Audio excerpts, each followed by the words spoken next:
ఆంధ్రప్రదేశ్కి కొత్త డీజీపీ రాబోతున్నారు అనేటువంటి వార్తలు వస్తున్న నేపథ్యంలో మరి ద్వారకా తిరుమలరావు పరిస్థితి ఏంటి అనేది మనం పూర్తి స్థాయిలో విశ్లేషణ చేసుకునేటువంటి ప్రయత్నం చేద్దాం. ప్రస్తుతం మనతో పాటు ఉన్నారు ప్రముఖ రాజకీయ విశ్లేషకులు, ప్రముఖ సీనియర్ జర్నలిస్ట్ సిఎస్ రావు గారు. సార్తో మాట్లాడదాం.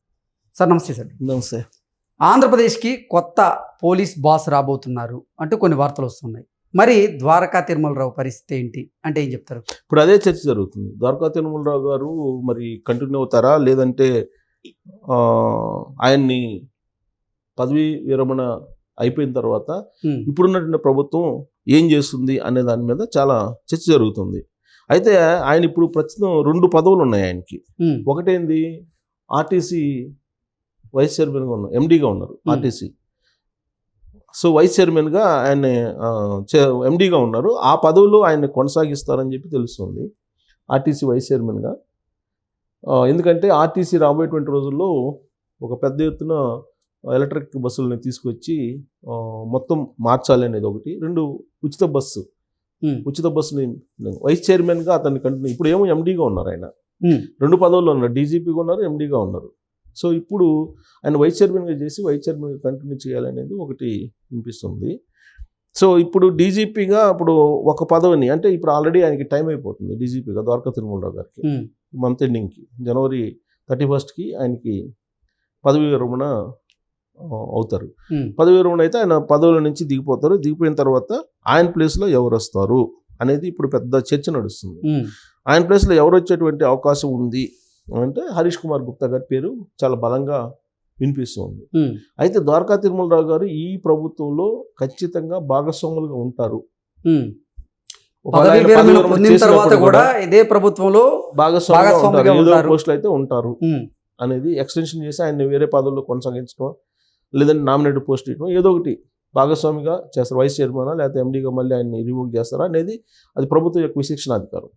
బట్ ఆయన అయితే ప్రభుత్వంలో భాగస్వామిగా ఉంటారు అని చెప్పేసి. ఎందుకంటే ద్వారకా తిరుమలరావు గారి క్యాపబిలిటీ, ఆయన నిజాయితీ, ఆయన ముక్కుసూద్దాను, ఇవన్నీ కూడా చంద్రబాబు నాయుడు గారికి నచ్చాయి అనేది పోలీసు వర్గాల్లో వినిపిస్తుంది.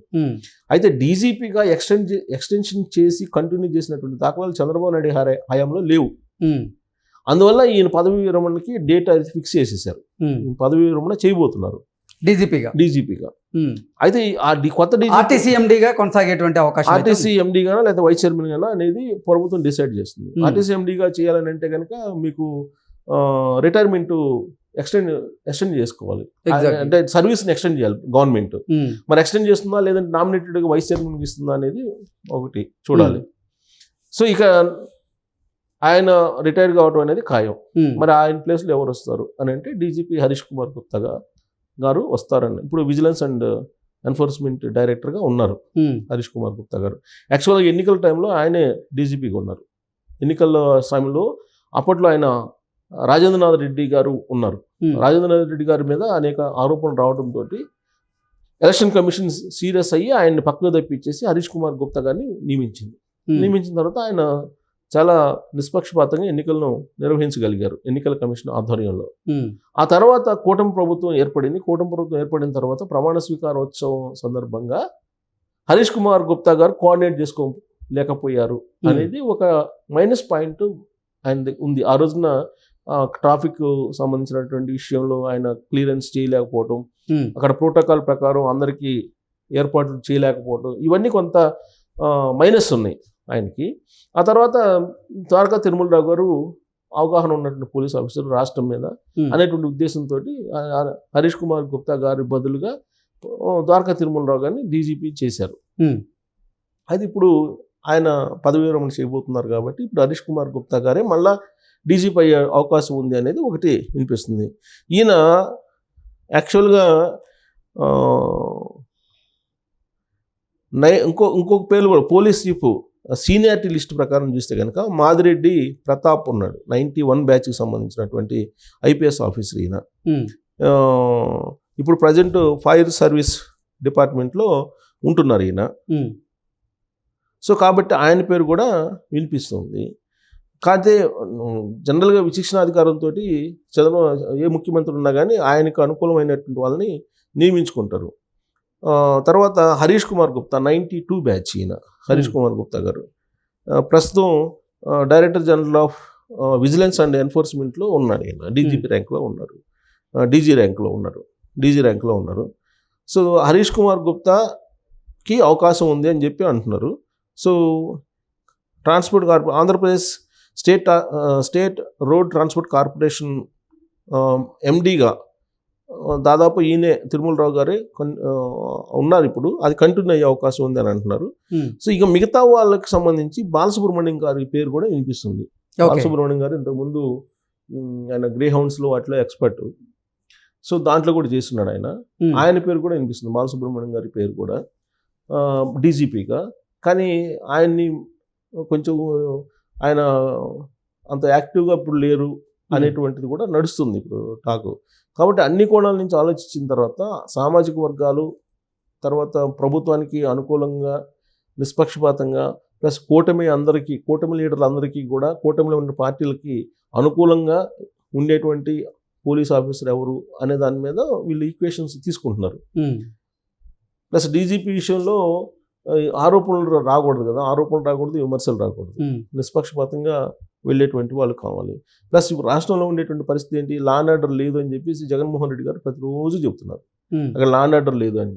ఇంకోవైపు అక్కడ గంజాయి విచ్చలవిడిగా ఉంది, గంజాయికి సంబంధించినటువంటి ఆనవాళ్ళు పూర్తి స్థాయిలో ఉన్నాయి.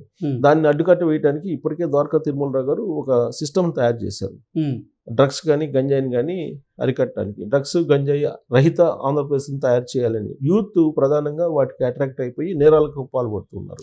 ఈగల్ అనేటువంటిది ఒక దాన్ని ఏర్పాటు చేసి, దానిలో ఒక ప్రత్యేకమైన టీంని ఏర్పాటు చేసి డ్రగ్స్ని గంజాయిని అరికట్టేటువంటి బాధ్యతలు దానికి అప్పచెప్పేశారు. ఇంకొక వైపు ఏంటి, లా అండ్ ఆర్డర్ సంబంధించిన సిచ్యువేషన్స్ తీసుకుంటే కనుక పొలిటికల్ వాళ్ళు కాకాని గోవర్ధన్ రెడ్డి లాంటి వాళ్ళు బట్టలోడు తీసి నిలబెడతాం అని చెప్తున్నారు. పోలీసులు వాళ్ళు కనుక చట్ట ప్రకారం వ్యవహరించకపోతే బట్టలోడు తీసి నిలబెడతాం అని చెప్పి అంటున్నారు. వైఎస్ఆర్ కాంగ్రెస్ పార్టీ లీడర్ల జోలికి వస్తే తాడ తీస్తాం అని చెప్పి అంటున్నారు. సప్త సముద్రాల అవతలు ఉన్నా కానీ మేము పట్టుకొస్తామని చెప్తున్నారు. ఈవెన్ డైరెక్ట్గా ఐపీఎస్ అధికారి ఆయన సుబ్బారాయుడిని ఉద్దేశించే జగన్మోహన్ రెడ్డి గారు మాట్లాడారు కదా. సాయిరెడ్డి గారు ఏమో అసలు మళ్ళీ జైల్లో పెట్టిస్తాం చంద్రబాబు గారు బతికుంటే అని చెప్పి ఆయన అంటున్నారు. ఇట్లా ప్రతిరోజు ప్రొవోక్ చేస్తున్నారు. పోలీస్ డిపార్ట్మెంట్ని ఒక రకంగా టార్గెట్ చేసింది వైఎస్ఆర్ కాంగ్రెస్ పార్టీ. ఇంకొక వైపు ఏమో సోషల్ మీడియా విచ్చలవిడిగా ఉంది, అయితే దాన్ని కట్టడి చేయగలిగారు ద్వారకా తిరుమలరావు గారు. బేసికల్గా 2024లో కూటమి ప్రభుత్వం వచ్చిన తర్వాత ఉన్నటువంటి సిచ్యువేషన్ నుంచి చాలా వరకు ఆంధ్రప్రదేశ్ని కొంత పీస్ఫుల్గా ఉండేలాగా చేయగలిగారు ద్వారకా తిరుమలరావు గారు, దాంట్లో ఎలాంటి సందేహం లేదు. ఫస్ట్లో కొంచెం వీళ్ళు చెలరేగిపోయారు వైఎస్ఆర్ కాంగ్రెస్ పార్టీ వాళ్ళు, సోషల్ మీడియా చెలరేగిపోయింది. ఎప్పుడైతే పవన్ కళ్యాణ్ గారు బయటకు వచ్చేసి న్యాయం కూటమి ప్రభుత్వం వచ్చిన తర్వాత కూడా న్యాయం జరగట్లేదు, పోలీసులు వాళ్ళ పని వాళ్ళు చేయట్లేదు అని చెప్పేసి అన్నారు, ఆ రోజు నుంచి యాక్టివ్ అయిపోయి కంట్రోల్లో తీసుకొచ్చే ప్రయత్నం చేశారు. కాబట్టి ఇది చాలదు, ఇప్పుడు ఉన్నటువంటి సిచ్యువేషన్ చాలదు. లా అండ్ ఆర్డర్ కంట్రోల్లో ఉండాలి, రాష్ట్రం పీస్ఫుల్గా ఉండాలంటే కనుక ఇప్పుడు ఉండేటువంటి చర్యలు సరిపోవు. ఇంకో వైపు ఏంటంటే ఫ్రెండ్లీ పోలీసింగ్ కావాలంటారు చంద్రబాబు నాయుడు గారు. ఎప్పుడు కూడా ఫ్రెండ్లీ పోలీసింగ్ కావాలంటారు. ఫ్రెండ్లీ పోలీసింగ్తో పాటు ఇప్పుడు పోలీస్ స్టేషన్ అన్నింటిలో కమిటీలు ఏర్పాటు చేస్తున్నారు. కమిటీలు ఏర్పాటు చేసి దాంట్లో స్వచ్ఛంద సంస్థలు, పోలీసులు, తర్వాత అక్కడ లోకల్గా ఉండేటువంటి కొంతమంది ఆయా రంగాల్లో ఉండేటువంటి నిష్ణాతులు వీళ్ళందరినీ కలిపి ఒక కమిటీలు ఏర్పరుస్తుంది, పోలీస్ కమిటీలు. ఈ పోలీస్ కమిటీల ద్వారా ఎప్పటికప్పుడు ఇన్ఫర్మేషన్ తీసుకొని మొత్తం లా అండ్ ఆర్డర్ కంట్రోల్ చేయాలనే ప్రయత్నం కూడా చేస్తూ ఉన్నారు. బేసిక్గా ఫౌండేషన్ అయితే వేశారు తిరుమలరావు గారు. ఆ ఫౌండేషన్ మీద ఇప్పుడు కొత్త డీజీపీ ఎవరైతే వస్తారో ఆయన రాబోయేటువంటి రోజుల్లో రాష్ట్రాన్ని పూర్తి స్థాయిలో భద్రత దిశగా తీసుకెళ్ళాలి. ఆ ఆఫీసర్ ఎవరు ఆరోపణలు ఎదుర్కోకుండా ఉండాలి అని అంటే హరీష్ కుమార్ గుప్తా గారి పేరే వినిపిస్తుంది. మరి చంద్రబాబు నాయుడు గారు దావోస్లో ఉన్నారు.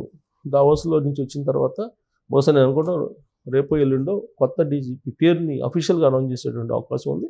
ఇప్పుడు వరకు అయితే పోలీస్ వర్గాల్లో చాలా బలంగా వినిపిస్తున్నటువంటి పేరు హరీష్ కుమార్ గుప్తా గారిది.